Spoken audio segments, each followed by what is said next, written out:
So we'll just push the record button and start talking, I guess.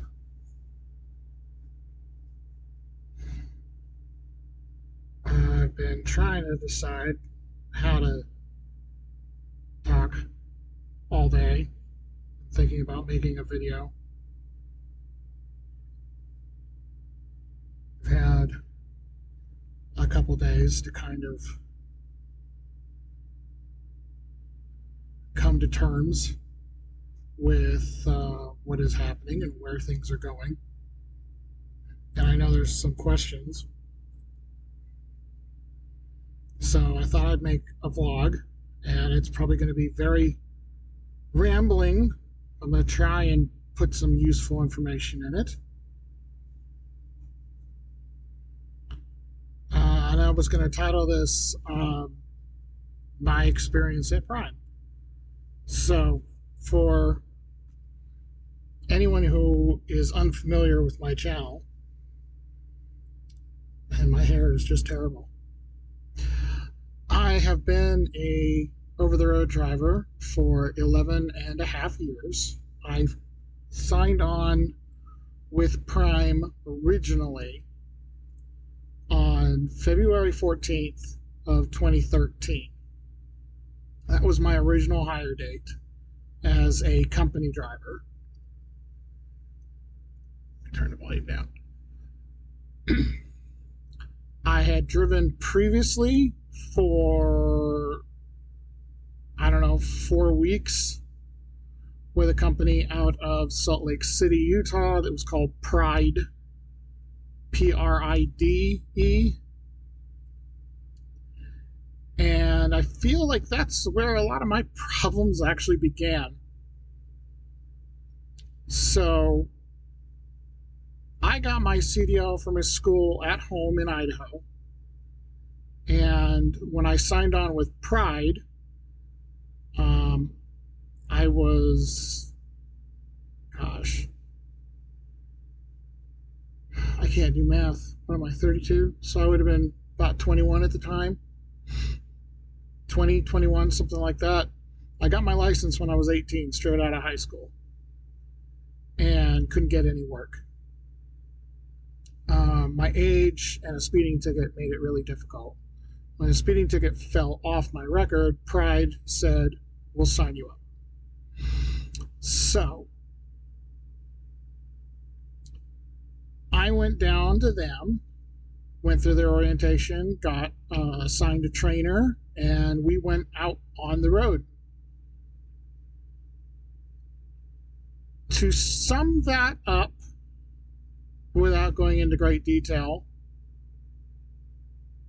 I was not physically abused, but I was being verbally and mentally abused by my trainer. So I started in November 2012. I made it through to about the end of December 2012 and walked away from that.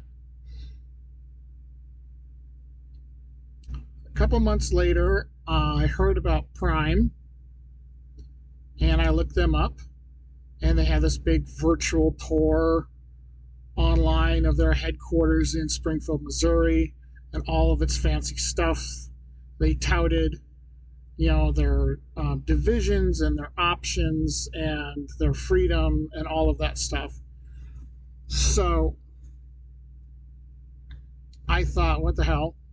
And I sent in an application.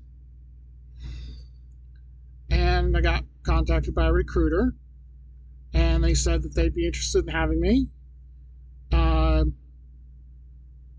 They were going to bus me to Springfield, and I'm like, do you have any other options? And well, we do have a terminal in Salt Lake City. And I was like, oh, cool. And they were like, okay, we'll get you a bus ticket there. And I was like, no, I can just drive there.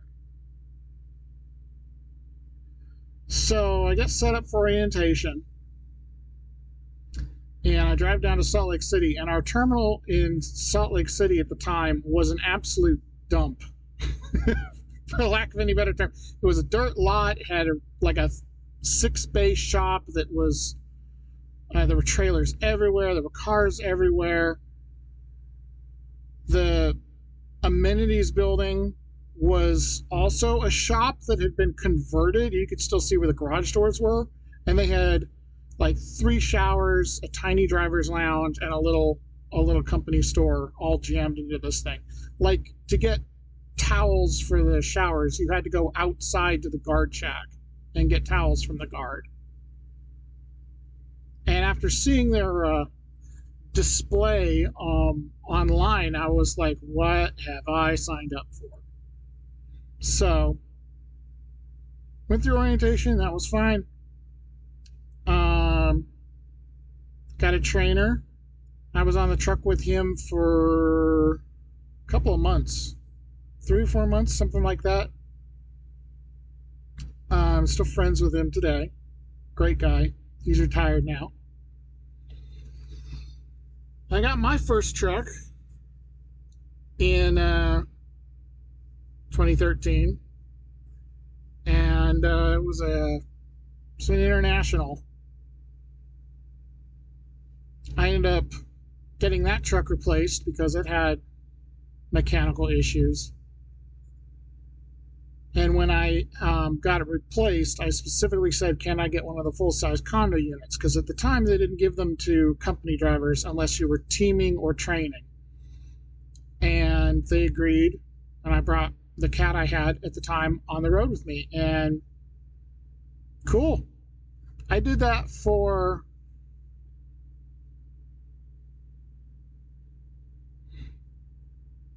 a year and a half to 2 years, give or take.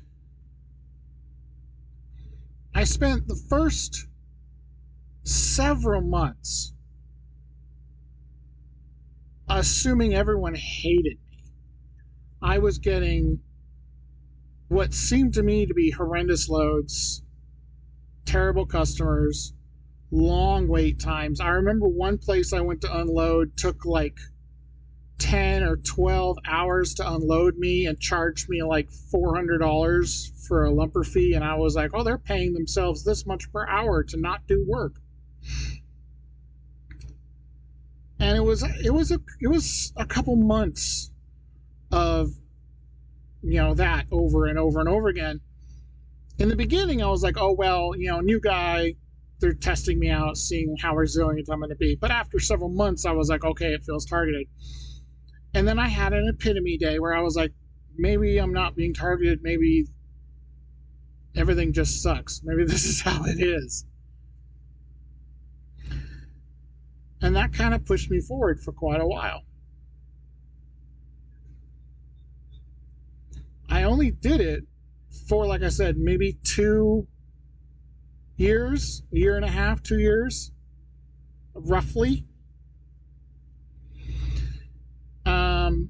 And I had some experience. I kind of wanted to do something less over the road. There were definitely aspects of the over the road stuff I didn't care for. I wanted more home time. Completely understandable. So I actually quit. I left Prime to work for a company at home called Doug Andrews. They offered me a dedicated heavy haul loop that paid better per mile than what Prime was giving me at the time as a company driver.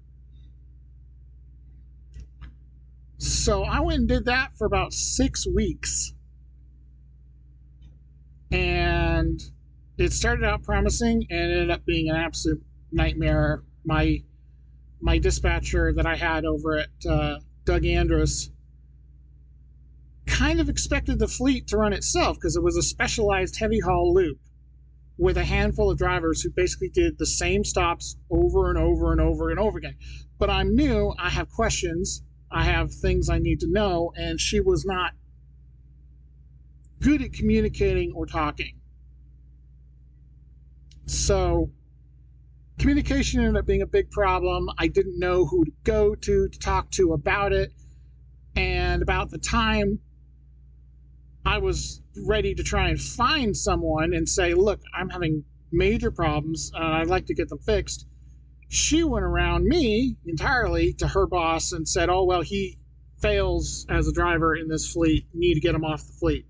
And they agreed to it. And they called me in and go, hey, we're going to pull you off that fleet. We're going to put you on a regular Western 11 fleet. And I was like, okay, who's my new dispatcher? Oh, no, she's still your dispatcher. It's like, no, we're not going to play that game. So I reapplied at that time back to Prime. This time, I was going to go Lease. I had always been told, I had always been promised that the lease side made better money. You had more control over your loads. You had more control over where you went. You had more control over your home time, on and on and on. My first year of leasing with Prime was an absolute nightmare. I got a used truck on a 1-year lease. It only had a year on the contract because truck payment's cheaper. Nobody warned me ahead of time that, oh, hey, if you go lease, you're a contractor now. You have your own business. You're contracted to Prime, but you don't work for Prime. So all of your company benefits go out the window, and you have to do your own taxes. And the way you get paid changes. So at the time, like I had previously been getting direct deposits, and all of a sudden they wouldn't do the direct deposits anymore because I didn't have a business checking account. So I had to go to my state and say, well, I went to my bank and said, I need a business account. And they said, okay, well, we need these forms from the Secretary of State that says you have a business and it's valid and active. And I go to the Secretary of State's office and they go, well, we need forms from Missouri because that's where your business was formed and is effectively based out of, even though you have a Idaho address as your company headquarters. It went round and around and around. I actually sent multiple forms to Idaho Secretary of State, all of which were rejected because they were still the wrong form. They were very nice about being like, no, this form, look for this form specifically. That's the one we need. Round and round. The worst part was because of the bank account confusion, I had no idea how to pay myself for an entire year. I was having the money loaded onto my Comdata card, onto the personal side. I would go to a Walmart, withdraw as much as I could out of an ATM there, paying the ATM fee. Then I'd go to their money center, and it's not Western Union, but it's the Walmart equivalent of send the money home, where my parents could then take it out of the Walmart and then go deposit it in my account. So I was paying for the ATM fee, and I was paying the fee to have the money transferred. I did that for a whole year, and then come to find out that they still had my direct deposit information on file. All I had to do was like go to a different part of the app, and I could still actually pay myself. I just had to do it manually. I had no idea. And at the end of that year was when I finally got the correct papers from the state of Missouri to the state of Idaho so that I could open up a business bank account. So that first year was a disaster. So I did that 1 year and I was like, this isn't going to work. So I left again, looking for greener pastures. I was thinking about getting into busing. Started talking to a school district at home that my dad was working for at the time. And while I was doing that, I had noticed that there was a tour bus company, a local tour bus company that was hiring. And I thought, well, there's no way with no busing experience that a real honest-to-God company is going to want me. But I'll apply for the hell of it. And they hired me. So I went and got my passenger endorsement. And their training of how to drive tour buses was literally driving in circles in a parking lot. That was their version of training. So I started driving tour buses. I would pick up Asian tourists at the airport, Salt Lake City. You take them up, and you'd either go through Teton into Yellowstone or Yellowstone into Teton, usually in a loop one way or the other. Take them back down to Salt Lake City, get another group, and do it again. I did that again for 4 to 6 weeks. At the end of that period, I was having some concerns because buses weren't getting fixed. Okay, I had this whole thing where every time you went back to the yard, you had a form you filled out that said this, this, and this, and this on this bus are broken. And they were supposed to fix all those things before the bus went back out. And they weren't doing that. So one day, they sent out a message saying, hey, DOT is blitzing buses up at Old Faithful and checking DOT stickers. Everyone check your DOT stickers and make sure that they're good. And I go and look, and the one on the bus I had at the time was hella out of date. Heckin' out of date. So I contact them, and they said, well, we'll send a mechanic. He's going to meet you at Idaho Falls, where my tour was currently stopped, and he would do the inspection right then and there in the middle of the tour so that they wouldn't be interrupted. So he shows up, and I've already been a trainer at this point. I had been a trainer for a couple of months at Prime as a company driver. So between getting my license, me being a trainer, and me having just got my passenger endorsement, which required another test, I'm fully aware of everything on the bus that has to be checked and inspected as part of a DOT. And he doesn't so much as thump a tire, he just gets on the bus and sticks a new sticker in the door. And I'm like, okay, clearly not a safety conscious company that I want to work for.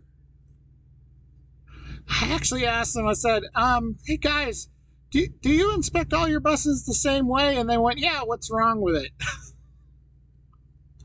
Their defense was, well, the buses get checked every single time they go through the yard. And I'm sitting there like, dude, this sticker was like 2 years out of date. There's no way. There's no way. So at that point, I reapplied to Prime. It was sort of like my comfort company that I could go back to. And I was like, well, I had a good rapport with them. They'll probably bring me back on. So I reapplied as a lease.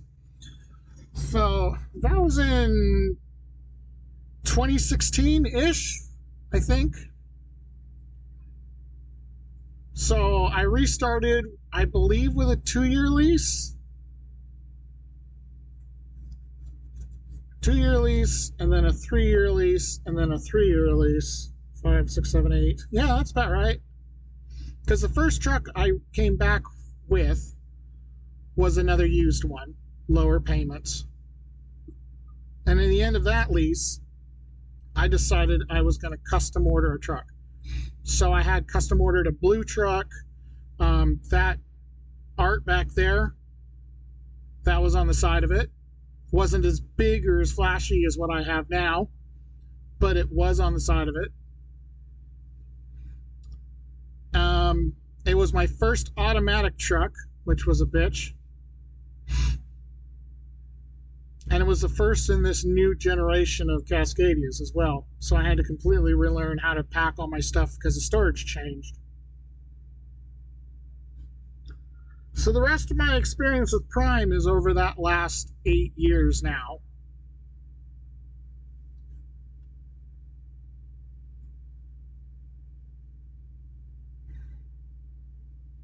The main thing I can say, and it may not just be Prime, it may be the industry itself, the shine wears off really quickly.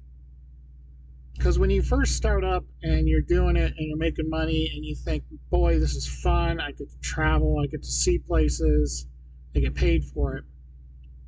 And then a couple years goes by and you start thinking, kind of sucks. And it's like, yeah, you get to see places and every day is a new thing. But also you're in the burning heat, you're in the cold, the insulation in the trucks tends to be very poor. So negative 19 in Wyoming, it's coming up through the bunk, through the bed. 101 in Arizona, it's leaking through the walls and overrunning your air conditioning. And hey, if your truck has a idle lock on it, guess what? It's not going to idle between like, what was it, like 19 degrees and 76 degrees or something like that. So if you're in Wyoming in the cold of the winter and it's like 5 degrees outside, so you park and you're like, it's too cold, I'm going to idle for whatever reason. Well, you idle and it builds this pool of warmth under the truck, which causes your temperature gauge to creep up. Now all of a sudden the truck thinks, oh, actually it's not too cold outside anymore. I'm going to go ahead and turn off your idle because it's now too warm for you to idle.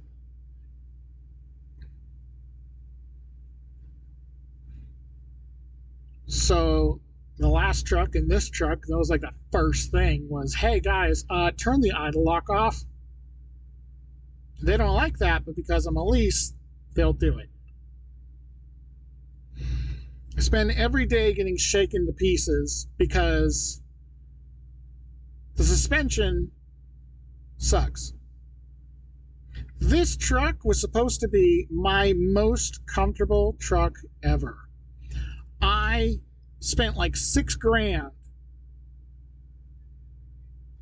getting everything I could think of that I had available to me that was supposed to be like a comfort aid. So this truck has an extra insulation package. It has air ride front suspension. It's got, this is a level 3 seat that's got heating and cooling built into it. All of this stuff to try and make my life more comfortable, make it more enjoyable. And like the insulation kind of works. Most of it is in these curtains.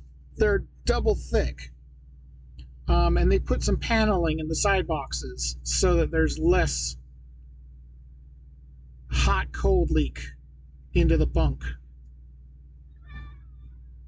Hi. But even then, like there's exhaust leaks. So you'd be parked somewhere and you're sleeping in the middle of the night. Next thing you know, you're choking because you're sucking on APU exhaust. If for whatever reason you don't want to run your APU or you can't run your APU, so now you're idling, now the whole truck is shaking and rattling.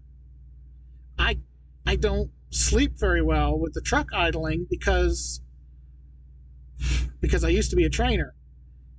And my dreams and my thoughts start being, oh, the truck is moving without me controlling it. So don't sleep well when the truck is idling. I can sleep with the reefer. I can sleep with the APU, but when the truck is vibrating everything, it's much harder. So you add that daily wear and tear and the ongoing terrible customer situation, terrible parking situation. So anyone who's been doing this for any amount of time, I would say 95% or better of all the customers I've ever been to, in one way or another, suck.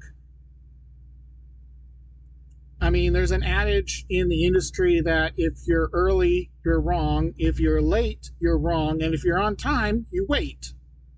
Because it's absolutely true.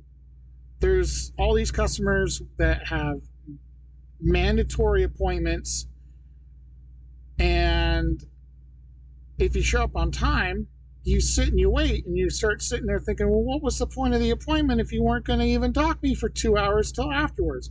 But God forbid you show up late and then you're working and they're going to charge you for being late, or they might not even work you and they might force you to get a new appointment. Lots and lots of customers refusing any kind of parking, and COVID just made that so much worse. There were a lot of facilities out there, I think, that kind of begrudgingly allowed truckers to use their facilities when they were on site, and COVID was like a blanket excuse to lock drivers out. COVID changed everything. I thought the job kind of sucked before, but it went just downhill since COVID. Between customers getting way worse, honestly, I think truck stops have gotten worse. Parking in general has always been a problem. A lot of days I have to do what I call parking games, which is basically you're going to make a spot where you can find a spot because there's no other options. And sometimes those aren't safe spots. And maybe an unsafe spot means you're going to get woken up by a guy who works for Walmart who doesn't want you parked there. Or maybe it means you're going to be woken up by a gang with a gun. I don't know. People have died in this industry because they had to park where they could park, and it wasn't a good place to park, and they didn't know. That was another thing that COVID just drove right up the wall, was the parking situation, because especially like Walmarts and things that used to be vaguely trucker friendly, all of a sudden were super unfriendly. You had these roving predator tow companies that would go to these lots, not just on Walmart property, but on other properties too, and just put boots on people's trucks, and they cost $700-800 to pull those suckers off.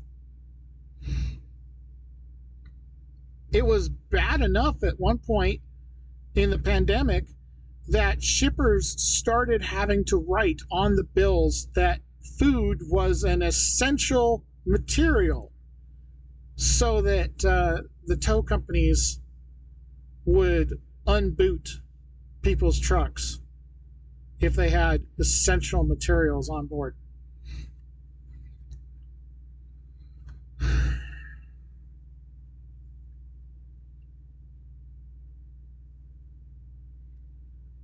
I've weathered most of that reasonably well. I've made adaptations, many of which I'm not proud of, in order to continue doing the job.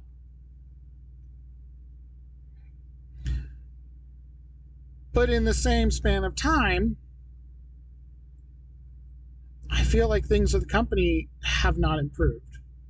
There's been a lot of shifts, changes, people getting moved in and out, and it seems like it's going to be improvements, and then it kind of isn't.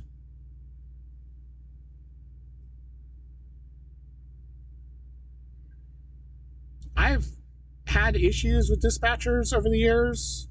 Just like anyone who's in the industry, you always have spats with your dispatcher, disagreements, confusions. Some of mine have been really weird. Do you mind? No, he says he doesn't mind.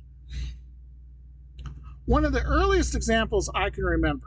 Now, I want to point out, I have had the same primary dispatcher for 11 and a half years. He was a company dispatcher when I started. When I left and came back as a lease dispatcher, he had transferred to lease side. So I've had the same dispatcher the entire time. The only changes is like when he was running trainees or nights and weekends guys. Those are different dispatchers. So, same guy for over a decade. You'd think you have a pretty smooth thing going where you know each other, you know what you're into, you know what you're gonna do in a given situation. And I've never felt that way. The man is a mystery to me, and I never know which way he was gonna go at a given time. One of the earliest examples of him being straight up weird and me not having a damn clue how to deal with it.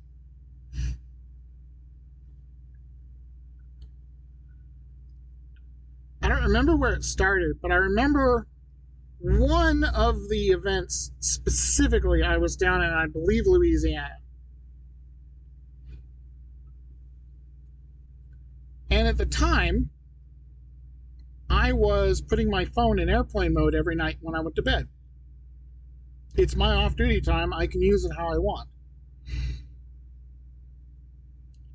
And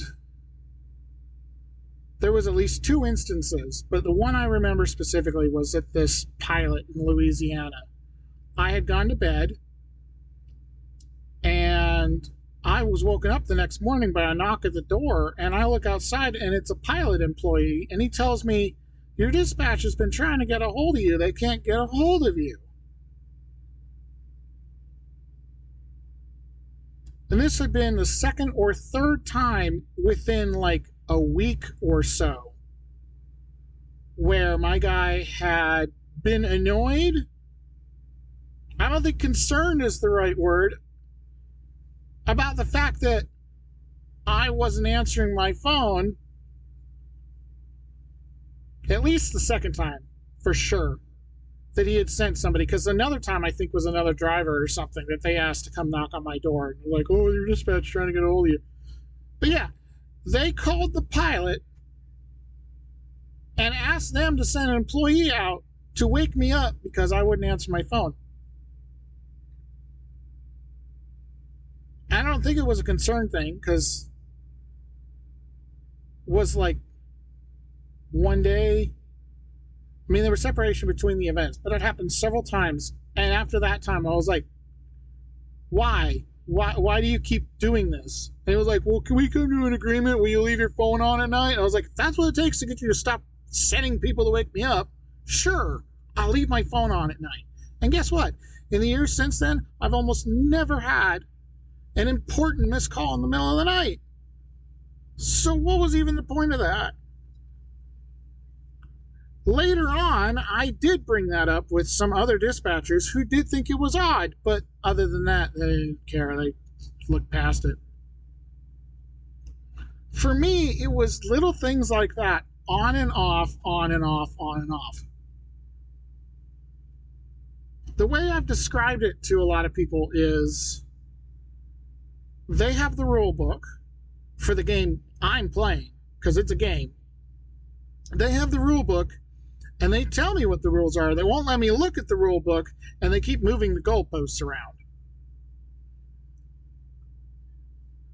We were having dumb, petty arguments on a regular basis, increasingly. And about 4 years ago now, because it was before I got this truck, 4 years ago, I got fed up enough with it that I asked for a new dispatcher. We had been arguing about something, and I finally said, "Dude, get me your boss." And he didn't want to do it. And I said, "Either get me your boss, or I'll call HR and find out who your boss is and get a hold of them myself." We had been arguing nonstop, effectively, about dumb shit, and I was so tired of it. I actually didn't, or did I? No, I did. Because I talked to his boss and said, "I have this problem and all these things, and I'd like to change dispatchers." And he was like, "Well, he's kind of like the best guy. I don't know why you'd want to change dispatchers, but I'll give your number to a couple of the other guys, and they'll give you a call." Okay. So I talked to some of the other dispatchers, And all of them were like, well, why do you want to get rid of him? He's the best guy. He's the best. And I'm like, well, for all these reasons. And they're like, eh. And after that happened several times, I was like, okay, screw it. Stop passing my number around. Obviously, you're all in the same boat. So I'm not going to keep making the same argument over and over and over again.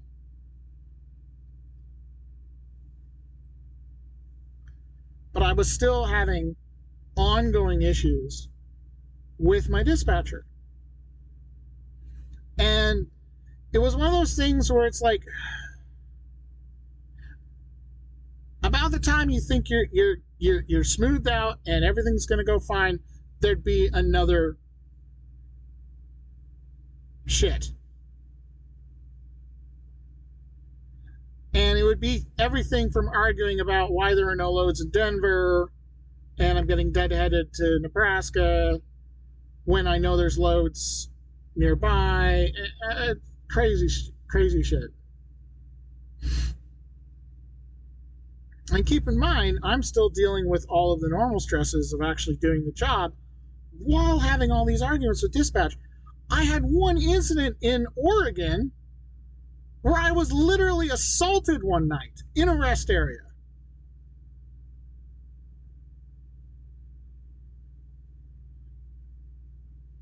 So I got work stress and dispatch is not helping. So would have been about 3 years ago, right before I got this lease. I told him, look, when my new truck comes in and I come into Springfield, I want to have a sit-down talk with you and with your boss once and for all. Either we're going to fix this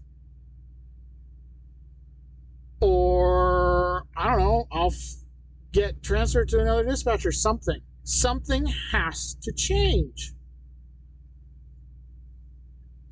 So leasing gives me a call and says your truck's in Springfield. So head to Springfield, contact my dispatcher. He sets up the meeting. So we ended up in this little tiny room, me and his boss. And I laid it out and said, look, I want to either figure out a way forward or I want to switch. And we had a conversation that very quickly was them versus me, where all of my concerns and my opinions were pushed aside, saying, oh, well, that's just how the industry is, that's how the game is played, that's just how things are. And I was like, no, I talk to other drivers all the time who don't deal with any of the bullshit that I'm dealing with. And they're doing better money than I'm doing. That was part of the topic conversation. They were like, well, how much would you like to make? And I was like, how does $4K a week in revenue sound? Because at the time, I had been doing a Western regional fleet where I was doing mostly West Coast loads. And when I had joined that group, I had been told that drivers in that group were seeing, on average, $4K a week in revenue. The entire time I was in that group, I averaged 3 at most. And that's an average, which means a lot of the times it was nowhere near 3. And that's before expenses. So I said, would 4K be a hard ask? 4K in revenue a week? And they were like, oh, no, that's fine. Interesting. I go back out on the road in this truck. The next 6 or 8 weeks straight, I didn't have a single short week. All of a sudden, I had money coming in. Oh my God. How interesting that happened right after I complained about that.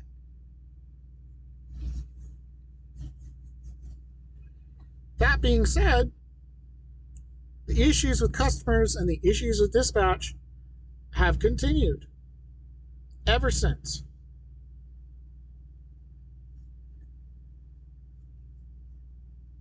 The last couple of years especially, and especially now kind of moving into the post-COVID era,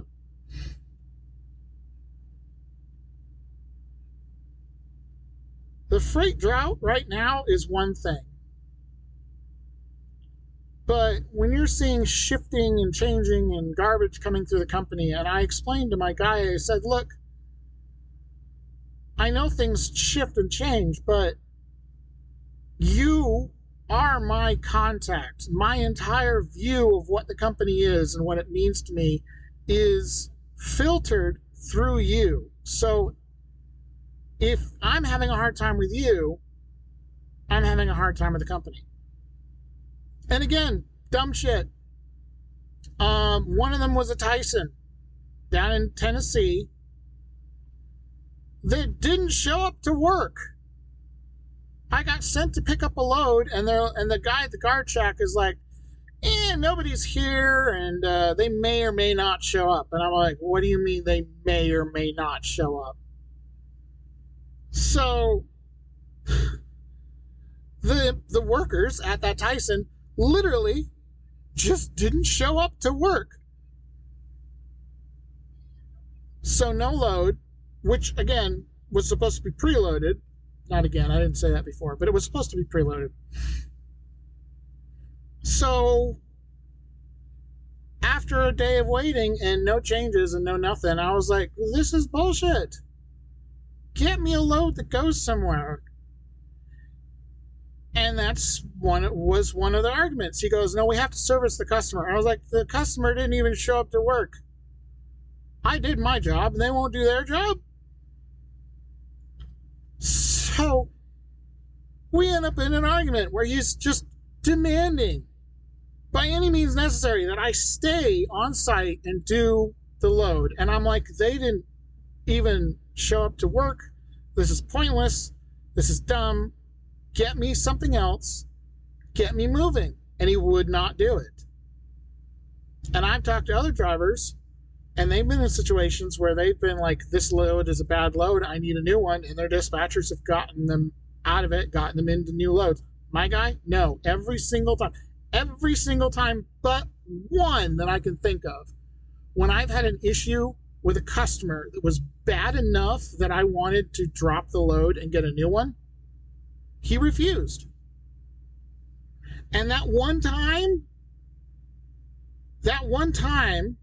was in Joplin, Missouri. I had a customer. I had just made a delivery to Protein Solutions. So the back of the trailer is an absolute disaster for anyone who knows. So Protein Solutions washed it out once for me. And I took it to my reload in Joplin, and they said, nope, not clean enough. And I went, oh, yeah, I see what you mean. I see it. So I go over to the Blue Beacon. They wash it. So now it's been washed twice. Go back to my pickup customer, and they went, no, still dirty. And he actually climbed up in the trailer with me with a flashlight and pointed out some spots. And I was like, okay, for sure, I get where you're coming from. Don't know how that happened. Blue Beacon should have done a better job. So go back to Blue Beacon, complain to them. They wash it. It's now been washed 3 times. That time, the Blue Beacon manager walks through it. I walk through it with a flashlight. There's not a spot left. I go back to the customer. Customer says, no, it's still dirty. It's still filthy. We won't load it. And at that point, I was like, fine. It's been washed 3 times. It's been gone through with a fine-tooth comb.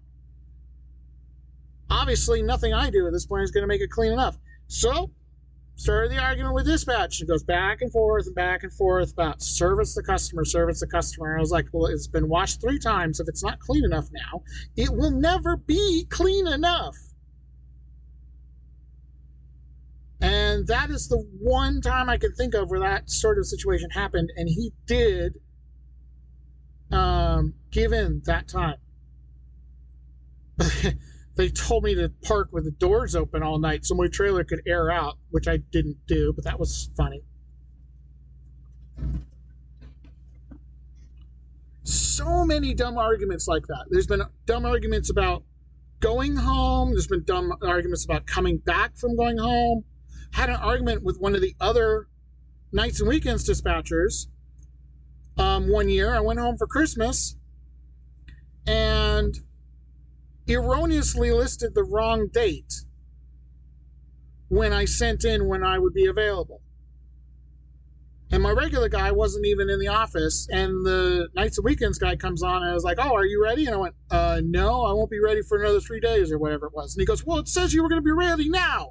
And I was like, well, that was a mistake. I'm sorry about that. And he went on a tear about me putting down the wrong availability. I've had arguments over taking 34-hour resets where it's like, look, I just drove my ass off for 4 days straight. I got no time left on my 70. I'm burned out. I want a shower. I want some hot food. You know, at the end of this load, I'm going to take a break. And he'd come back. Legitimately, one time I said I want to take a 34, and my regular dispatcher comes back and says, well, if we don't reload, our sales guy for this area might not load us the next time we're here. I was like, what kind of bullshit is that?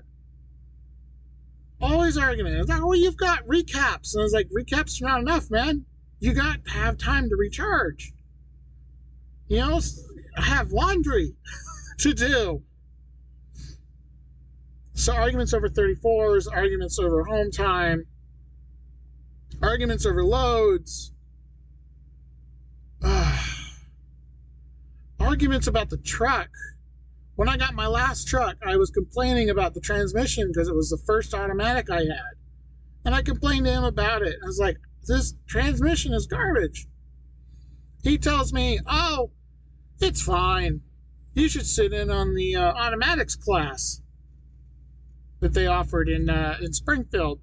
And I actually did, thinking, well, maybe there's some trick I'm not understanding with these new tractors. No. They made out in that class like it was the greatest, best engineered thing under the face of the sun. There wasn't a thing wrong with it, and if you had a problem with the automatics, it was because you were driving them wrong. It's like, oh, goody. So this we're right, you're wrong thing is a company-wide systemic problem.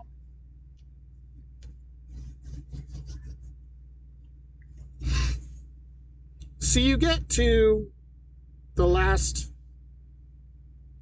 8-9 months, have had the worst freight I have seen since 2020. Last November, I was getting ready to, do my normal holiday blitz. So you run hard through November and the first half of December, and then I take Christmas and New Year's off.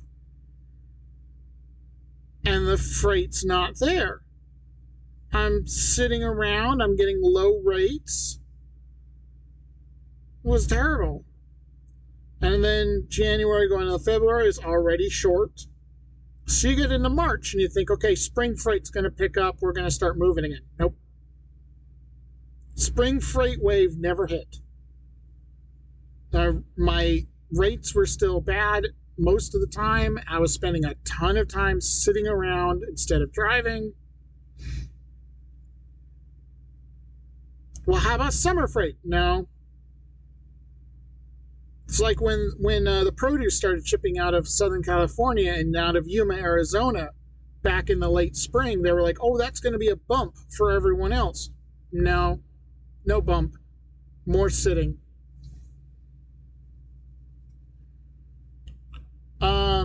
Most weekends, there's no freight.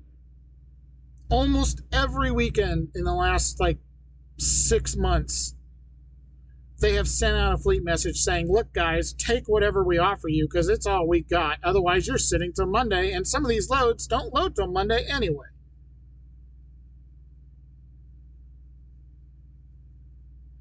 I took too much time off last year. I tried to go to a convention. I went to a kite festival. I was trying to work out a better work-life balance. So I was trying to see if maybe taking more time off, but in shorter chunks would work out better rather than working longer and then taking off longer. And when I did my finances at the end of the year, I was like, yeah, it didn't really work. I need to really buckle down and put the miles in going into next year or this year. So I made that point. This year I was going to drive hard, and I was going to dump my income into my debt and really work hard on getting ahead of everything. And did a bunch of soul searching during the winter, because that was around the time where it was time to decide, are you going to release in 6 months, or are you going to look for other opportunities? And I did a bunch of job searching, looked at a whole bunch of options, looked at several companies. One of the reasons I decided to stay with Prime was because I'm only 2 years away from being vetted. Excuse me. Being vetted basically is you've been here long enough that you have seniority, and it grants you access to a retirement account, which Prime has been putting like retirement funds into. I don't know exactly how retirement accounts work, but that's what it is. So you stay X amount of years, you get access to what is effectively a retirement account. You can either withdraw from, or you can add to, and it's got interest and all this other stuff.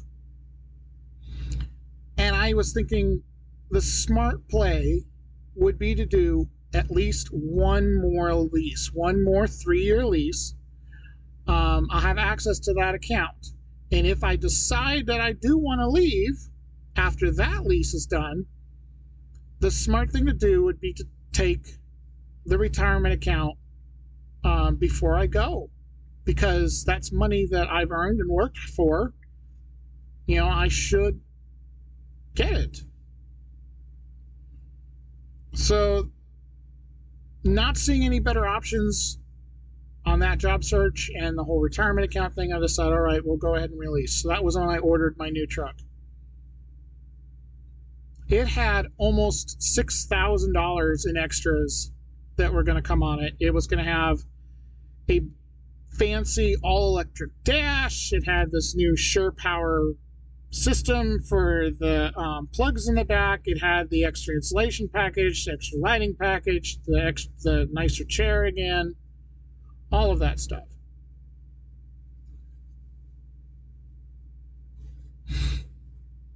I have, however, spent the last several months over and over and over again on a cycle thinking, boy, maybe I shouldn't have ordered that truck, because there's just been one thing after another with my dispatcher, with the company. One argument after another about one dumb thing after another.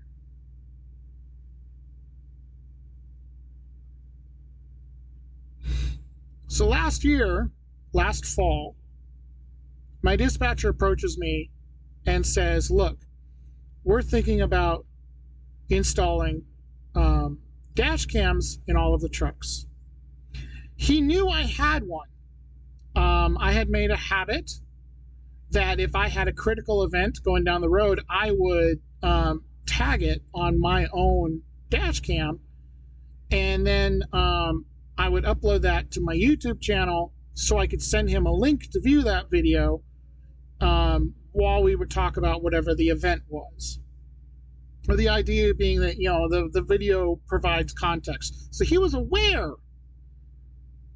like a year and a half ago, actually, well, I've been doing those videos way longer than that. He's been aware for a while now that I have a YouTube channel. Because I remember him making a comment one time when he was watching one of them about, oh, you've got almost 1,000 subscribers, because I was just short of 1,000 at the time. So he's been aware for a while now that I have a YouTube channel that is full of videos that include my own fuck-ups. So he's talking about these new cameras, and I was like, absolutely not. I do not want a driver-facing camera. I do not see the point in that. I have an external-facing camera, and I think that's a great idea, but I don't see the point in an internal camera. We went back and forth about it for, almost an hour, I think we were on the phone. And ultimately, I said I would participate in the pilot program. I joined because I thought I would have some say in how the cameras were going to be implemented, how they would be used, all of that. So some months goes by. I think it was about, was it April? It was sometime in the spring when they're like, hey, we have the equipment. We're ready to do installs. Okay. So I go to Springfield and they install this freaking thing and they give me a tablet as well. Day one, I'm like, oh my God, this camera is a disaster. I didn't know what would trigger it. I didn't know how often it was recording. I didn't know how sensitive it was. I was freaking out because I didn't know what it was doing. A couple weeks in, I'm like, okay, now I'm starting to understand what triggers it, what doesn't. I feel more comfortable behind the wheel. I feel less like I'm being, watched over my shoulder constantly. So, what it was probably late May, early June, I was off. I was in Washington. And I had taken the truck out to the coast. And we'd gotten up that morning. We were having breakfast. And I checked my phone. And I noticed that there's a fleet message on my Prime app. And I see the first line of it. And I don't remember what it was now, but it was something. And I was like, oh, I should look and see what the rest of that says. So I open it up and I'm reading it, and it says something. It's from my normal main dispatcher, and it's something along the lines of, I'm not going to be in the office from this time to this time. I'm going to be at the safety meeting. We're announcing some big new technology because the company does a safety meeting every Friday, which they use more as a PR event. That they do a live stream, and they have all three of the main terminals connected on a local live stream so that everyone can watch. And they used to actually put them on CDs you could pick up at the terminal. Now it's on YouTube. But I read that line about new technology and went, there's no way. I've had my camera for a month. And I turn on the live stream, and they were in the middle of announcing the new Netrodyne cameras. And I'm sitting there I thought we were months away from an announcement, much less this. And the internet's going crazy, and everyone's freaking out. And honestly, watching the original announcement video, it was a PR nightmare. It was a disaster. They couldn't really answer anyone's questions. All they could do was spout the political type answers, pretty much seal the fate for how drivers would feel about the cameras from then on. I was texting, not even using the company messaging system. I was directly texting my dispatcher being like, what the heck were you thinking? Why now? And their basic opinion was, we don't really want to test the cameras. We like them. We've seen enough. We're happy with how they work. We just need to kind of train them up. We do want you to test the tablet, see if you can find anything wrong with the tablet, but we're happy with the cameras. And I was devastated. I'm like, the whole reason I agreed to this was because I thought we were months away from the cameras being installed, and I might have some input on the camera, how it was used, how it might be implemented into our existing safety programs, how it would connect to CERs, for instance, critical events. And they're like, no, we're pretty happy with the camera. Camera's cool. We're happy with the camera. So I was pretty turned off right then and there with that. And another reason I was upset with my dispatcher, because the way he marketed it to me when he was trying to get me into the pilot program was, well, this is a new technology. We want to test it. We want to make sure that it works right. We want to make sure that people's privacy concerns are met, all this stuff. And I was like, what happened to all that? You went from giving a shit to not giving any shit at all. And it started coming to a head here about a week and a half ago.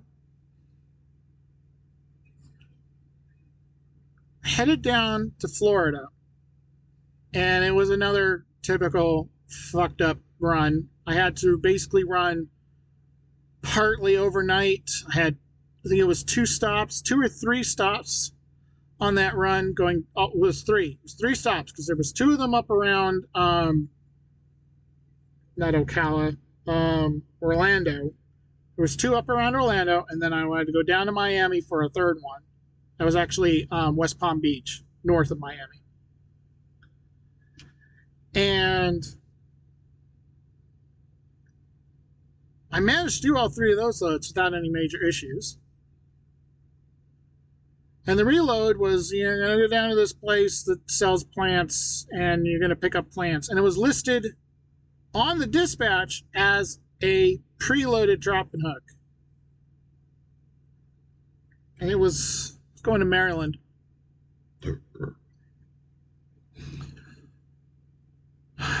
Well, as usual, was not preloaded and being quote unquote produce. It wasn't actually produce, it was just plants.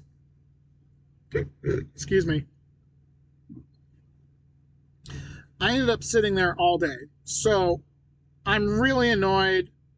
All I want to do is get this stupid load picked up so I can go somewhere and park for the night. To make matters worse, at one point, they start loading the trailer, and then they stop. And I'm looking at my gauge on my dash, and it's showing empty. And I'm like, wait a second, but they were just loading me. And I go and I look in the back of the trailer, and they had loaded me and then unloaded me again. Still have no idea why. Eventually, I'm loaded. I'm tired. I'm burned out. I had been up since like 4 or 5 that morning. It is now like 8 in the evening or something like that.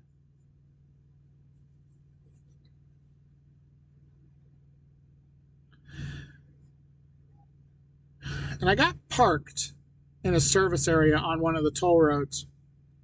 And I look at my phone, and there's a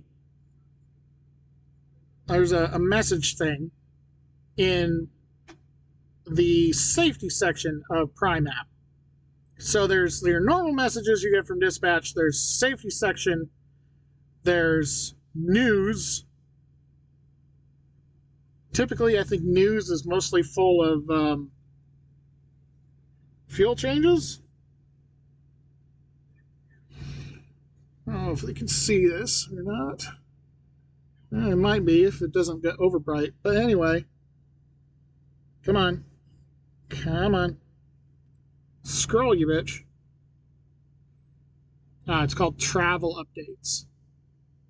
So there's your normal messages, and there's travel updates, and there's news. So they had a section for safety that had popped up, which I don't even see on here right now. But in that section, they had a thing about the cameras. And I go and look, and basically it says, hey, guess what? We're moving beyond the 300 truck cap for our quote-unquote test group. We're going full hog. We're going to install cameras and tablets in our entire fleet by the end of the year. Now, we're talking some 8,000 plus trucks. And they're like, yep, we're going to have all of them done by the end of the year. And I'm sitting there like, what happened to testing? I mean, even when you announced them to the whole company, they were still in testing. You were just saying we're going to put them in more test trucks. You said we're going to go up to like 300 and stop there. And we're going to make sure they're perfect and they do everything we want them to do correctly in the right way. And then we'll look into doing full company-wide installs. And in like a month, you've gone from we're going to make sure they work to, oh, hey, they're perfect. And with the whole situation where I felt like I'd been sort of betrayed by my dispatcher over how the testing was going to be done, what the testing was going to involve, I decided to protest. I had had several problems with my camera, none of which had been significantly addressed. It broke in Indiana once, just stopped working, and would just restart. And I told IT about it, and they're like, we put a ticket in. I had to end up going to Springfield and having the entire camera replaced in order to get it working again.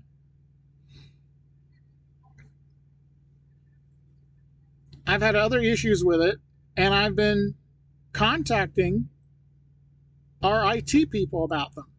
I had a texting because Brianna, I think is her name, Brianna, or whoever is running the thing, said, you can text me at my number anytime, any day, if you have questions, concerns, comments, or reviews or whatever about these cameras or about the tablets. So I was making use of that. So she was aware of the problems I was having. I had been messaging her.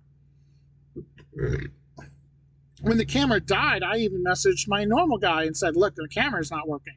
He never responded. So here we are in Florida, and they're saying, oh, the cameras are perfect. We're going to install them all the trucks. And I'm like, well, fine, fuck you. And my basic thinking at the time was, well, I know that messing with safety equipment in the truck is an automatic terminal. You get fired for it. So if you mess with the lane alert, if you mess with the radar or whatever and get caught, they can fire you. And I was like, okay, well, I joined the pilot program for the camera, so my camera's voluntary. My next truck, if it has a camera, that would be a mandatory camera. So as far as I was concerned, I was allowed to fuck with my camera. So I put a sign over it the first day that basically said, I'm not going to allow you to use my data to train your AI anymore. And I only had that sign up for like the first day going up through Florida. And then after that, I just fucking put tape over both of the cameras and called it good. And to be honest, for that 2 or 3 day stretch driving from Florida to Maryland, I hadn't felt that great in months because all of a sudden I didn't have that concern. What does the camera think about what I'm doing? Is somebody watching this? What is going on? What is it doing? All of a sudden I was like, I can yawn again because the camera's not there to complain that I look like I'm tired.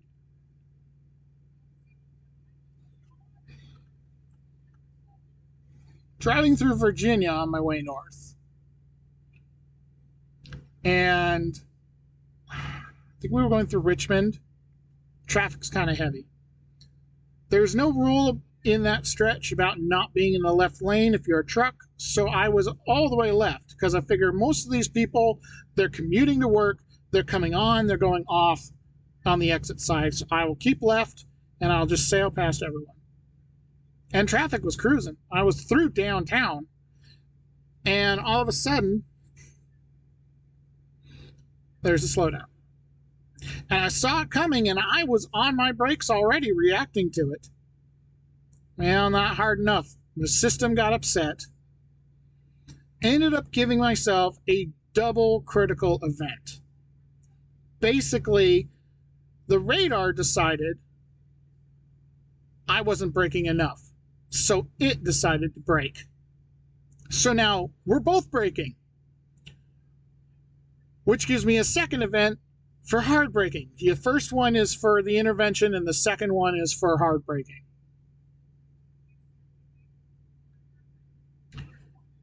And the camera triggers, because its G-force got too high. It couldn't see anything, but it could, quote unquote, feel it.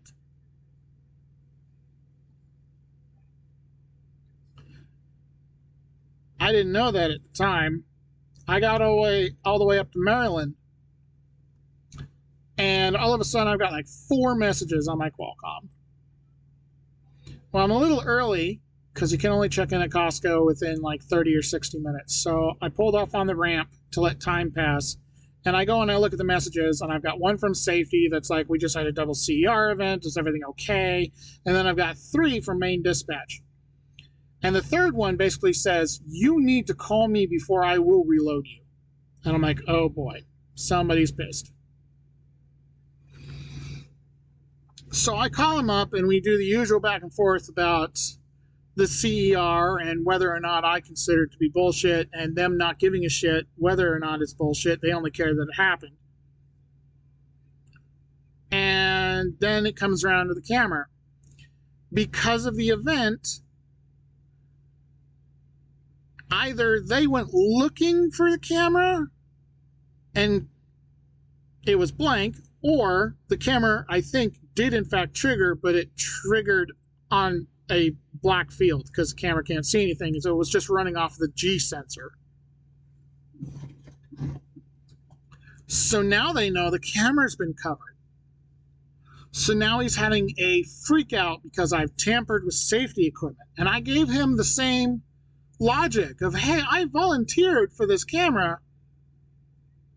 If there's a camera in my next truck, then yeah, that would be, mandatory that you have to leave it alone, but I volunteered for this one. And he has to explain how, oh no, it's not voluntary anymore. This is mandatory now. And straight up right then and there was like, you either have to take the cover off the camera, or I'm going to have to send you to Springfield. And I was like, fine. So I took the tape off. But the argument continued. Part of the reason he was pissed was because Netrodyne didn't know the camera was covered either. I was like, oh, well, I just blew that for the next guy who tries to cover his camera. Apparently, the camera had no setting, no smart AI tech to let it know that it couldn't see anything.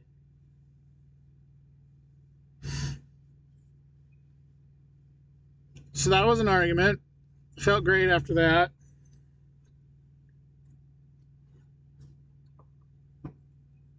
So for the next couple of days, camera's working again. Now I'm being sent camera events on my tablet. So I did the same thing I've been doing with the other ones. I record them. I put them on my YouTube channel. I've always considered my YouTube to be generally educational. It's why I've always posted my own fuck-ups on the channel. Because the idea is you learn. You watch it and you go, well, that was a stupid thing you did. I won't do that thing that you did. And I was like, that's why I'm posting it. Look at this dumb thing I did, so you don't do it.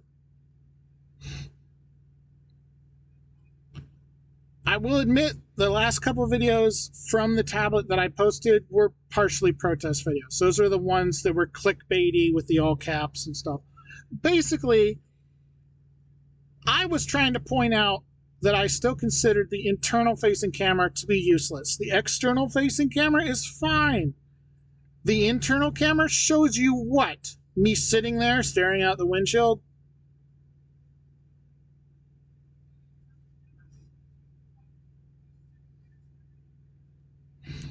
I had felt for some time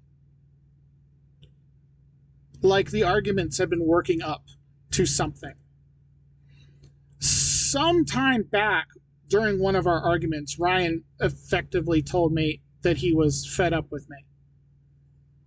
He said something to along the lines of, maybe you should find a new dispatcher. And I'm thinking, I have already tried that. So for some time now, I have felt vaguely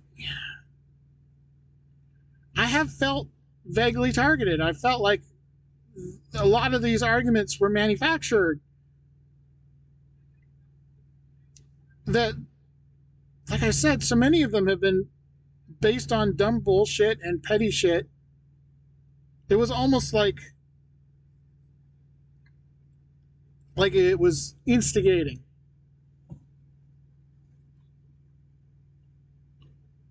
And the more arguments we had, the more it started to feel like I was being pushed. And it went well beyond thinking, oh, well, this is just a shitty job, shitty customers. It's just part of how it is.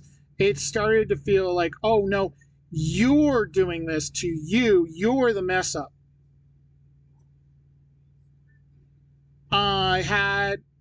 I wasn't even just my main guy either. I mean, some of the arguments with some of the other nights and weekends dispatchers were the same way. I had an incident in Michigan a month or two back where I was literally parked at a customer waiting for a load, which I knew they were going to take bloody hours on. So I had packed up for the night. I figured when it's ready, they'll call me and I can get it in the morning. It's no big deal. And I get violently woken up by the night's dispatcher, who's telling me that my customer is claiming that I'm not even there, that I haven't checked in. And I was like, I checked in hours ago. I've been here the whole time. Did they even look outside? I'm literally parked outside the shipping office.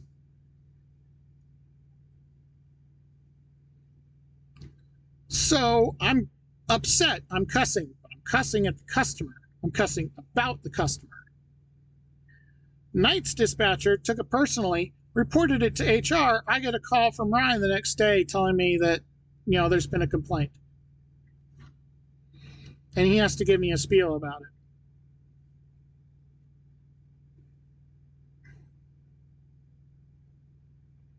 I've also had, I think it was probably the same Nights guy asked me once before during an argument, why are you always so upset?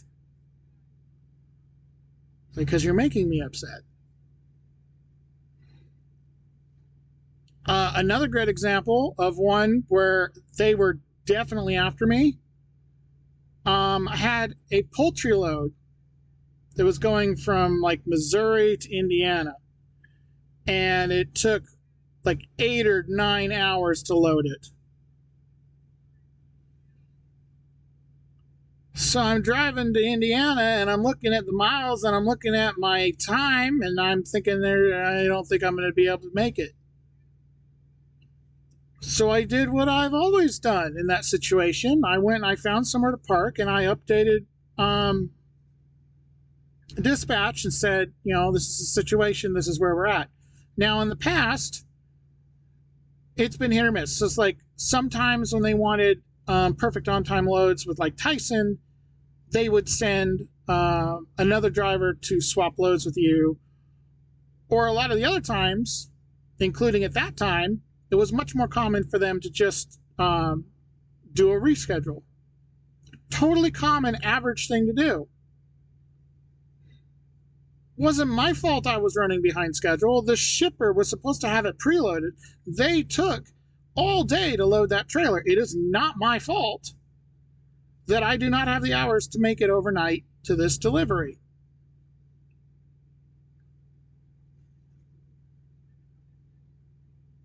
The next morning, I woke up and found out I'd been given a service failure. And the reasoning was that I didn't stay available for a swap. I didn't know they wanted to swap. I sent in a message. I didn't get a response before I went to bed. And I went to bed. I was up for an hour or more. I was waiting to hear, something oh, well, we'll get a new appointment or something. Nothing.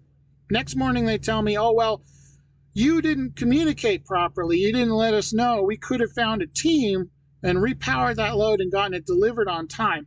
Their main thing was apparently they had a meeting that same day with that same customer trying to get more freight from them. And they're like, well, your failure is going to be a black mark on our record with this customer. And we have to show them that we're taking care of the problem. That was their reasoning for giving me that service failure.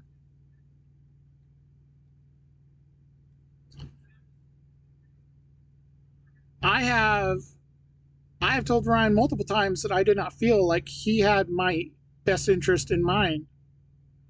That I was basically just a truck number and whatnot. And I suppose, giant ass company, a lot of people probably feel that way. But there's been a few times over the years where he's made it personal, whether he realized it or not. And the one that I will never forget, I have a couple, but the one is Kuna. I mentioned Kuna to him a couple of times, and he still doesn't seem to see a problem with it.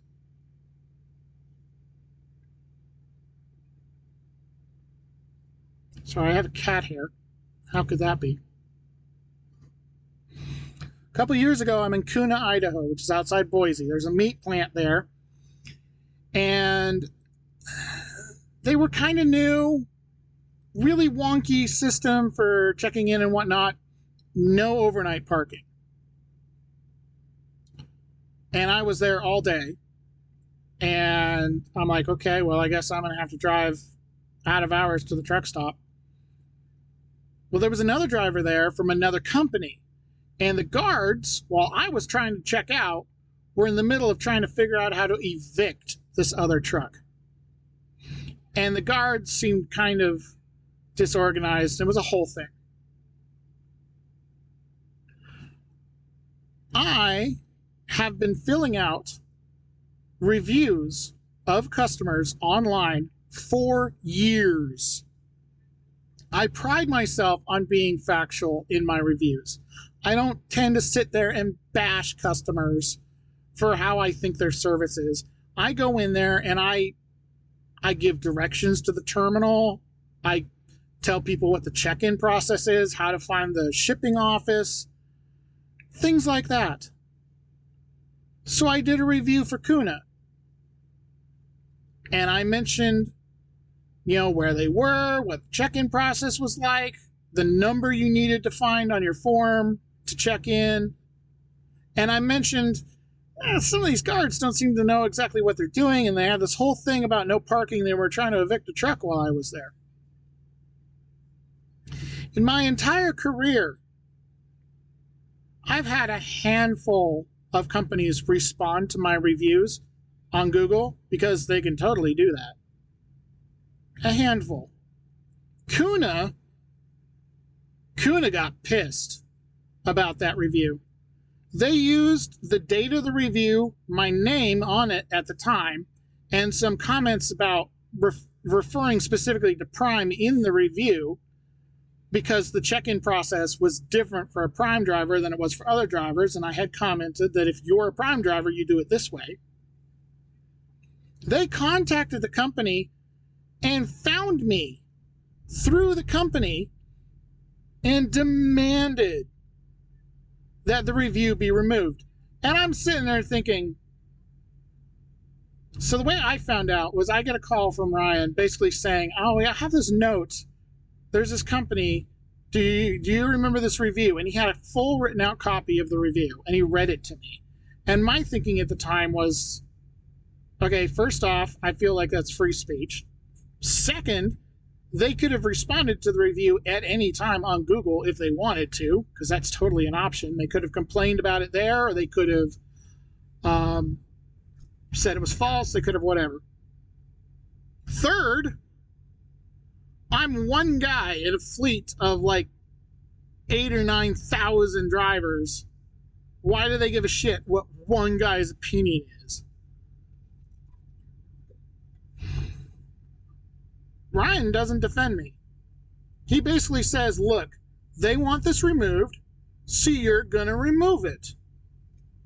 And I'm like, why? And he goes, well, we have to service our customers. If we don't, if we don't service our customers, we might lose freight for this customer. And I'm like, if this is the kind of service, the kind of people they are, I don't think we really want to work with them. I mean, come on, we're a super carrier. Aren't you going to leverage that and tell them to go shove it? It's one driver's opinion. Screw off. No, he demanded I remove the review. That review is still up today. It has been altered. I've removed all mention of Prime, and I've had to change my Google name, my public-facing Google name, so that people don't know it's me. A more recent incident happened in Atlanta a couple months ago, and it's one of the reasons why I have a real big issue with Atlanta and why I hate going to Atlanta. I was down there, and I had delivered, and he'd sent me a plan for a reload, and I'd looked up the customer, and all the reviews were absolute toilet. Just the worst. So I was having an issue with a trailer, and first thing first, I was going to have to go to a shop and take care of this trailer. And in that process of trying to get that figured out with Road Assist, I'm telling Ryan that I don't really want that reload. I don't like, this, that, and the other thing about it. And the shipper has really, really bad reviews and whatnot. And it started an argument. But I can't respond because I'm driving to the shop for the trailer. So I finally get to the shop for the trailer, and now I'm parked and I can respond to his arguments, and he's gone. He's gone home for the day. What he's left me with was some dirt cheap, shitty, bottom of the bucket load. And to me, it screamed, do what we tell you, or we will give you the worst load on the board. So the next day that he was in the office, I made some comment about that. Basically said straight up, I got your message. Do what I'm told, or you'll give me the worst load on the board. And he basically went, yep. And I was flabbergasted. I'm like, are you kidding? So all of this has been happening for months. Argument after argument. And now we're having this argument in Maryland about the camera situation. I've uncovered the camera. It's fine.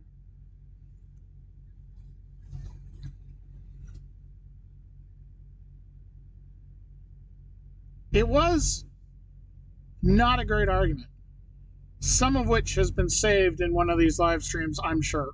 The camera was on the entire time.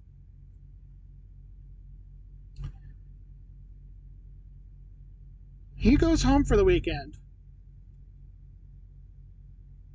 And I spent that whole weekend thinking, I feel like we crossed a line. I feel like this camera thing might have been that one straw too many on the camel's back. I spent the whole weekend thinking they're fed up with me. They're going to use this camera situation as an excuse. They're going to come back with some argument on Monday where they're going to say, hey, we talked it over and we've decided that we've had enough of you and your shit with this camera situation. That was not helped by the fact my APU died and I had to idle the truck for about 38 hours that same weekend. That was last weekend. But gracefully, Monday shows up and nothing weird happens. And Tuesday comes and nothing weird happens. And I'm thinking, okay, it's just me kind of overreacting to the whole situation. Everything's fine. We're just going to move forward. It's just another bump in the road, another dumb argument. It's cool.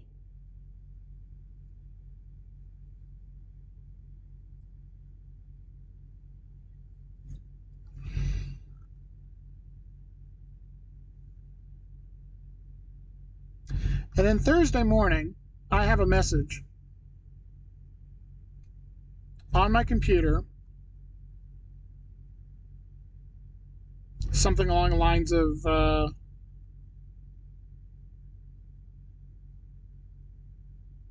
think it was actually Wednesday afternoon, we got the message. Either way, I had a message saying, hey, want to talk.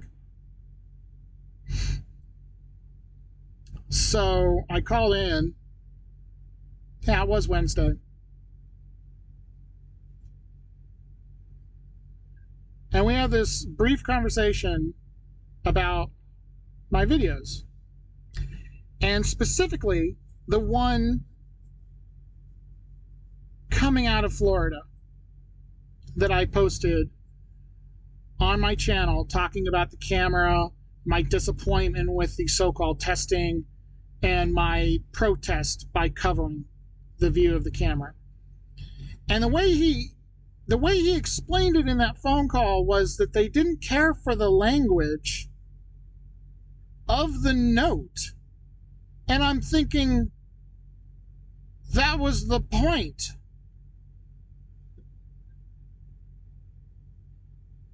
And he says, well, the way it's written makes it sound like a fuck you to Prime. And we'd like it removed. And I'm like, I'll think about it. So then the next day, Thursday morning, I did get a message Thursday morning that said, have you decided whether or not you're going to remove that video? We need an answer by the end of business day, by the end of business today. And I'm listening to that, or reading that message going, oh, somebody's really upset.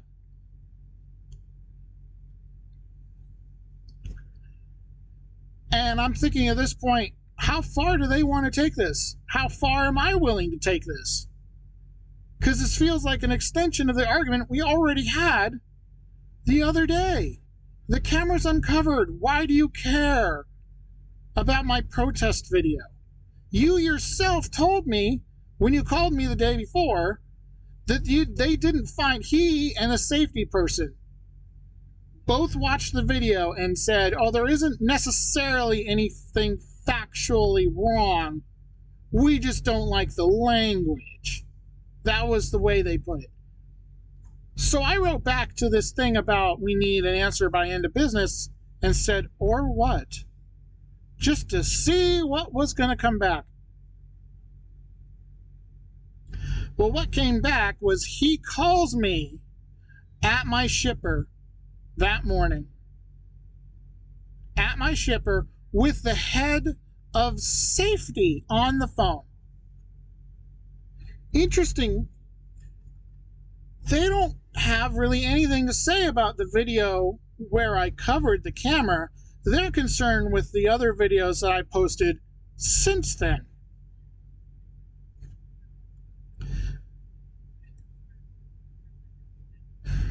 We ended up cutting that conversation short because I actually had a job to do, but I had to pick up that conversation that afternoon.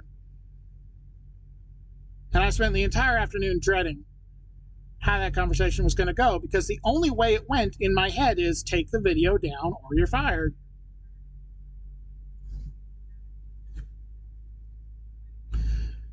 The argument that the head of safety was making. Now, I want to remind you, my dispatcher knew I had a YouTube channel. He'd known about it for like years. Years, at least years. The argument was, the videos on your YouTube channel show a pattern of poor driving behavior, road rage, and traffic violations or whatever.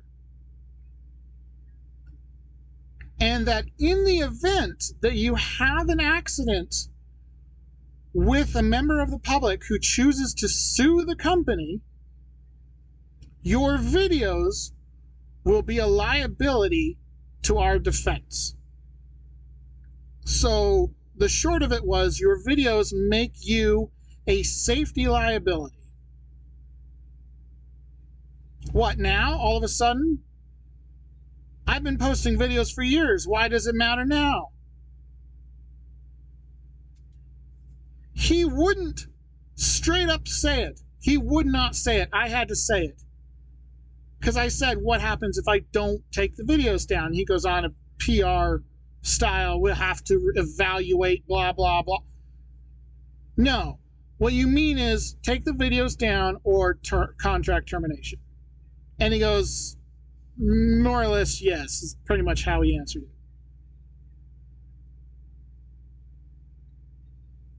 So after years and years of these dumbass arguments and petty bullshit that felt like it had been working up to something for ages, it felt like, hey, they finally found something to dig on me, because I have an excellent safety record. 10 years accident-free, my entire career, not one accident, million-mile driver. And on top of that, I have an excellent operating record with almost zero service failures. I am prime time certified, is what they call it. I have the ring and everything. I also have the fancy-ass leather jacket. It felt like they'd been annoyed with me for a long time, with my behavior, with my arguments, with my dissonance, but they couldn't cancel my contract because I was too good of a worker.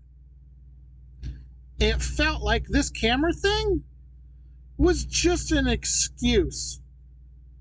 They finally found that thing that they could use as leverage.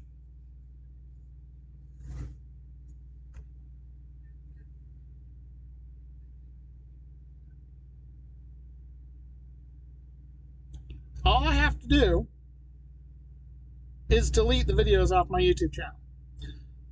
But at this point, I have been doing this for 11 years. Every time I think I'm getting ahead, 2 steps back. I fight and I fight and I fight and I push and I push, and it never gets better. This job has ruined my health. It has ruined my finances. And it has ruined relationships, but that's par for trucking.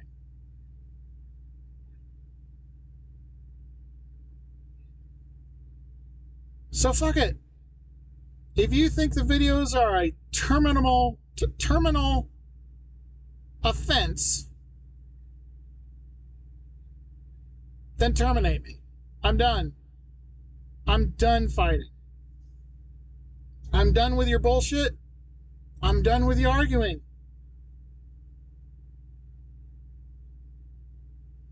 Now, I would like to point out that if they were legitimately concerned about liability, one, they would go after every Prime driver who has a YouTube channel that they post driving clips to. There are more than just me. I'm not aware that they are. But more damning than that, I have 4 weeks, 30 days left on my lease, on my contract. And I told them that I would finish my lease and turn my truck in, and I would not release. 4 weeks. 4 weeks during which I could be profitable and I am making money for the company. And guess what? Immediately after that phone call, Ryan tells me he's going to route me to Springfield for turn-in. Immediately. They're not even bothered with the fact that, oh, they'll be down a truck for a month, or loss of revenue, or even of the possibility of trying to talk me out of it. 4 weeks would be plenty of time for them to be like, look, can we talk this out? Can we find some level ground? Can we make something work? No, immediately go to Springfield. Go to Springfield. Do you need to go home first so you can empty out the truck? And if that doesn't scream, we wanted to get rid of you, I don't know what does.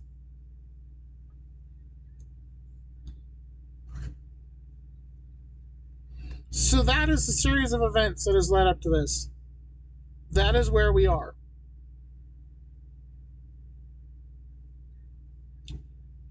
I am now on my last load. I have negotiated to take the truck to Utah, so I'm closer to home. The current plan is I'm going to take the bobtail home, take out my entire life,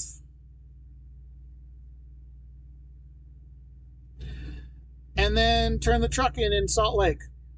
I have been guaranteed in writing that I will get my lease completion bonus, which I have been working for the last 3 years. You turn in a truck at the end of lease, you get a lease completion bonus. I have been guaranteed that I will still get that, even with the early turn in and even in Salt Lake. And that will be the end of it with Prime. The end of 11 and a half years of arguing, fighting, on top of the rigors of the job.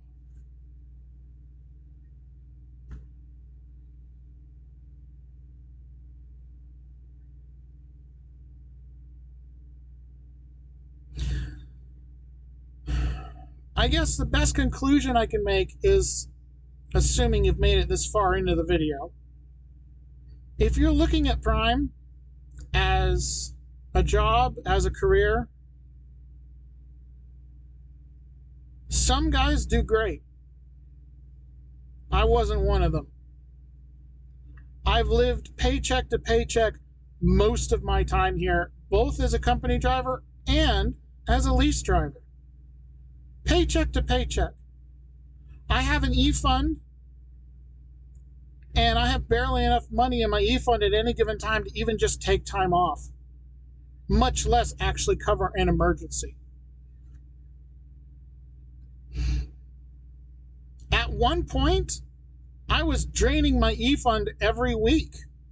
Every time I got a paycheck, some of it goes into my e-fund, and I would take it immediately back out of my e-fund, and Ryan goes, why don't you leave that in there and let it accrue? And I told him, because it's feeding me. My normal check is paying my bills, and everything in the e-fund is going into groceries.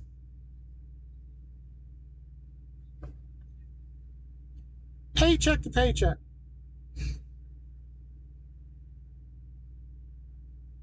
But again, you might get lucky. I know a man in the flatbed division who's done very well for himself in the same amount of time that I've been working. While I've been struggling my ass off the entire time, he's bought a house. He's bought out at least one truck. At this point, I think he's finished off one truck. He takes time off all across the country, goes dirt biking, does backcountry stuff with friends, he goes to conventions. He's shopping for, the last I heard, shopping for his dream car, an Aston Martin. And he's doing all of that while diabetic. As a flatbedder, for the same company that I'm working for, I get no-touch freight because it's all reefer. I literally sit on my ass all day, every day. I fight for every day off I can get. I can't afford my loans, much less a house.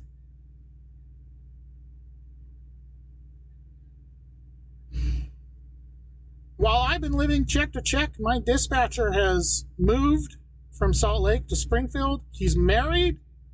He's got 2 kids now, and he's had a custom home built.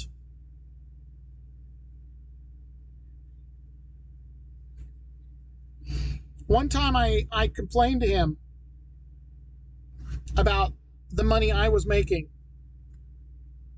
versus the money he was making. And his response was, well, we chose our jobs. I chose to sit behind a desk and do this, and you chose to be in a truck and do that. Yeah, bullshit response is that?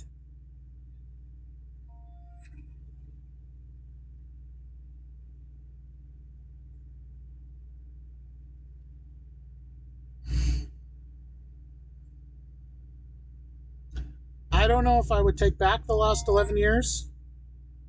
If nothing else, the experience has been priceless.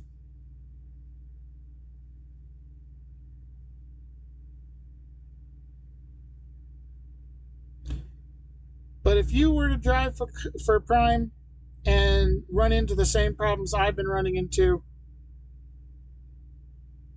I guess all I would say is just get out early. I spent this entire time thinking if I worked hard, if I pushed forward, it would get better. All I had to do was work harder.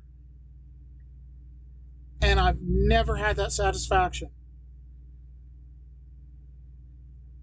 It's been a struggle the entire time.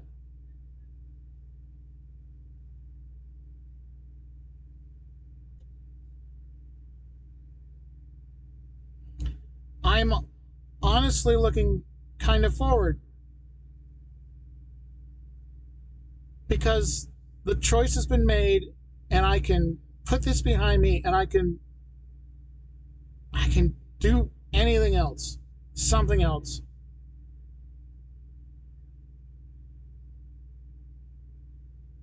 Finally be rid of this.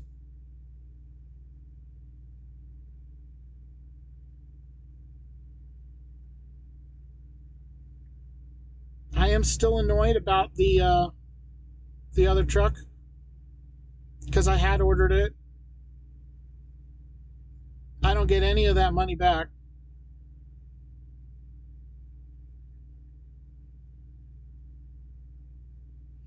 And I have to strip out this truck and get it as pristine as I possibly can. Because anything they have to fix comes out of that completion bonus. So that's what I get to do. I get to deliver this load, go home, and absolutely strip the hell out of this truck.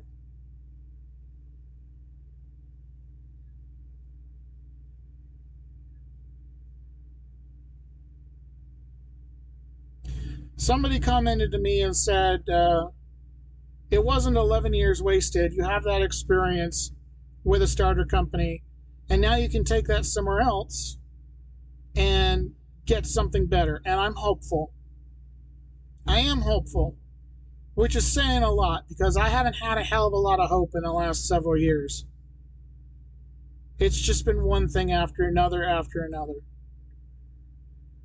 Work, life, politics, family, one thing after another.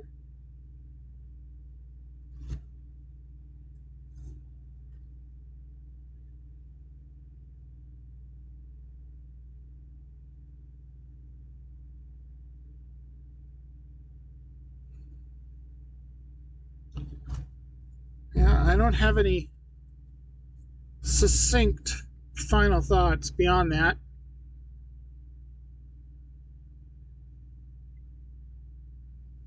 And I've been rambling for almost 2 hours. So if you made it this far, thanks. I hope somewhere in there was some useful advice. And good luck.